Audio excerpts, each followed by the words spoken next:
আসসালামু আলাইকুম। হাসিব টিউটোরিয়ালের আরেকটা নতুন ভিডিওতে সবাইকে স্বাগতম। এই ভিডিওটা মূলত তোমাদের অনুরোধে করা।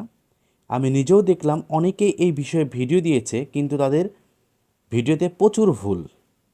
অর্থাৎ আমি নিজেও একজন শিক্ষক এবং আমি আমার সিনিয়র শিক্ষকের কাছে জেনে শুনে ভিডিওটা তোমাদের জন্য তৈরি করেছি।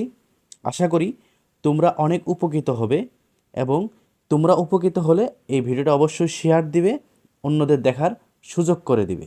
ওকে, তো এই ভিডিওটার বিষয়টা হচ্ছে কোন সাবজেক্টে কত পেলে পাস, দুইটা মিলে পাস কিনা, কত মার্ক পেলে এ প্লাস পাবে, মোট কয়টা সাবজেক্টে এ প্লাস পেলে তুমি এ প্লাস পাবে। এই ভিডিওটা অবশ্যই এইচএসসি 2022-এর জন্য তৈরি করা। তো চলো শুরু করি। তো পাস ফেল জানার আগে আমরা একটা বিষয় ক্লিয়ার হই। এবার 3 ধরনের মানবন্টনের পরীক্ষা হয়েছে: 55 মার্কের, 50 মার্কের এবং 45 মার্কের। তো 55 মার্কের যে পরীক্ষাগুলো হয়েছে সেগুলো সৃজনশীল ছিল 40, এমসিকিউ ছিল 15।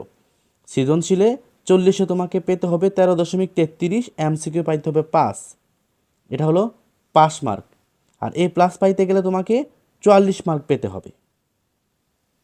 যেগুলো সাবজেক্টে 55 মার্কের পরীক্ষা হয়েছে। আর 50 মার্কের পরীক্ষা হয়েছে English first paper, Bangla second paper এবং ইংলিশ সেকেন্ড পেপার।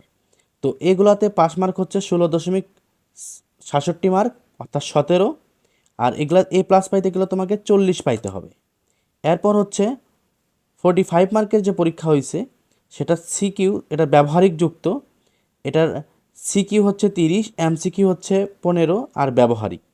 তো আমরা জানি ব্যবহারিকে প্রেজেন্ট করলেই তুমি এটাতে 25-এ 24 পেয়ে যাবা। অবশ্যই ব্যবহারিকে প্রেজেন্ট করলেই তুমি পর্যাপ্ত নাম্বার পাবা, ব্যবহারিক নিয়ে কোনো টেনশনের কোনো বিষয় নেই। তো এখন সিকিউতে পেতে হবে তোমার পাস মার্কের জন্য 10 আর এমসিকিউতে পেতে হবে 5। ঠিক আছে, অর্থাৎ এ প্লাস পাইতে গেলে তুমি এখানে আর্ন করবা লিখিত আইটেমে 36-এর উপরে। ওকে, 36 যদি পাও আর ব্যবহারিকে যদি পূর্ণ নাম্বার পাও তাহলে তুমি এখানে এ প্লাস পাবে। এগুলো ব্যবহারিকযুক্ত সাবজেক্টগুলো যেগুলো তুমি 45 মার্কের পরীক্ষা দিয়েছো। তো এটাই ছিল আমার পাশের বিষয়। এবারের বিষয় হচ্ছে দুইটা মিলে পাস কিনা। অবশ্যই দুইটা মিলে পাস। অর্থাৎ তুমি ফার্স্ট পেপার এবং সেকেন্ড পেপার যে সাবজেক্টগুলোতে 55 মার্কের পরীক্ষা দিয়েছো, অর্থাৎ সিকিউ 40, তো ফার্স্ট পেপারে 40, সেকেন্ড পেপারে 40, টোটাল মার্ক হচ্ছে 80। অর্থাৎ তুমি দুইটা সাবজেক্ট মিলে যদি 26.67 মার্ক অথবা 27 মার্ক এর উপরে পাও বা 27 মার্ক পাও তাহলে তুমি সিকিউয়ে পাস করে যাবা। অর্থাৎ তুমি যদি ফার্স্ট পেপারে মনে করো 1 পাইলা, বাট সেকেন্ড পেপারে যদি তুমি 26 পাও তাহলে তুমি পাস করে যাবা। সিকিউর ক্ষেত্রে পাস হয়ে গেল। এমসিকিউ ক্ষেত্রেও সেম এমন। অর্থাৎ এমসিকিউ দুইটা ফার্স্ট পেপার সেকেন্ড পেপার মিলে তুমি 30টা এমসিকিউ দিয়েছো। অর্থাৎ ফার্স্ট পেপারে তুমি যদি এমসিকিউ 0 পাও, সেকেন্ড পেপারে এমসিকিউ যদি 10 পাও তাহলে তুমি পাস করে যাবা। আবার যদি ফার্স্ট পেপারে 2 পাও, সেকেন্ড পেপারে 8 পাও তাহলে তুমি পাস করে যাবা।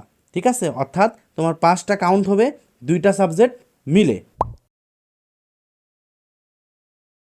এবারে বিষয় হচ্ছে তুমি কয়টি সাবজেক্টে এ প্লাস পাইলে তুমি এ প্লাস পাবা। তো যে কোনো 4টি সাবজেক্টে তুমি এ প্লাস পাইলে এ প্লাস পাবা। যে কোনো 4টা সাবজেক্টে এ প্লাস পাইলে আর বাকি 3টা এ গ্রেড পাইলে তুমি এ প্লাস পাবা। তো অর্থাৎ তোমাকে টোটাল পয়েন্ট হতে হবে 30 পয়েন্ট। অর্থাৎ 30 পয়েন্ট হইলেই তুমি এ প্লাস পাবা। তো আইসিটি কিন্তু পরীক্ষা হয়নি, এটা এসএসসি থেকে নাম্বারটা চলে আসবে এখানে। তো এসএসসিতে তোমার যদি দেখা 4 থাকে এখানে 4 আসবে, যদি 5 থাকে এখানে 5 আসবে। আমি এখানে একটা মানদণ্ড এমনি তোমাদের দেখাচ্ছি। দেখো, কোনো একটা স্টুডেন্ট যদি বাংলায় 4 পায়, ইংলিশে 4 পায়, ঠিক আছে, এবং সে আইসিটিতে যদি 4 পায় আর বাকিগুলো সে যদি এ প্লাস পায় তাহলে সে ইজিভাবে এ প্লাস পাবে। অর্থাৎ তোমাকে এখানে চতুর্থ সাবজেক্টে এ প্লাস পাইতে হবে। আর চতুর্থ সাবজেক্ট যদি তুমি এ প্লাস না পাও, অর্থাৎ মরাল অফ স্টোরি কথা, যে কোনো 4টা সাবজেক্ট তুমি এ প্লাস পাইলেই তুমি এ প্লাস পাবা।